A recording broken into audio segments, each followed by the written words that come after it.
Well, good morning, everybody. Welcome to week 7 of our organizational behavior class, Business 217. I hope that you've had a good weekend, that you've been able to have some rest, do some things with the family, and then ready to go again in our class. This is week 7. We only have 10 weeks to go, so it's not that much longer, and you'll have another class knocked out on your way to your educational goals.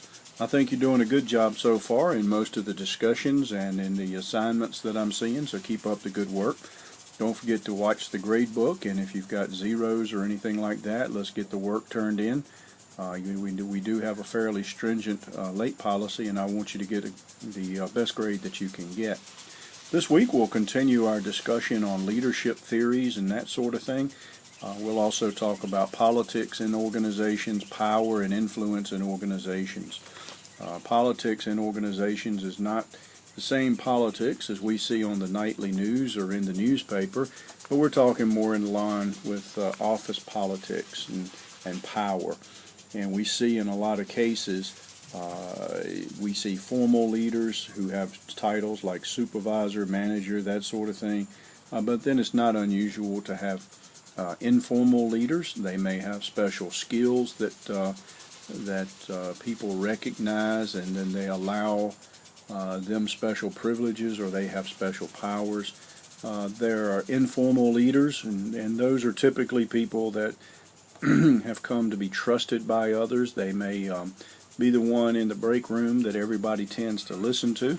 They may be the person who's been there 20, 25 years and knows how everything works.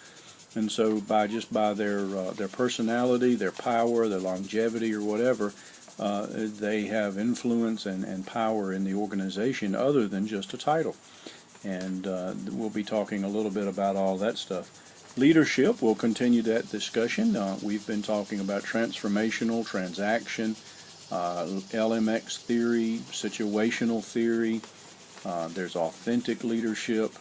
It just goes on and on, different types of leadership theories out there, and we'll continue our discussions on some of those here again this week, and kind of compare those, if you will, to the politics and power that we see with informal leaders. So it ought to be another interesting week of discussions and assignments that I hope that you'll enjoy.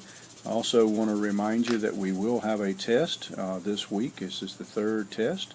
And so don't forget to get that done.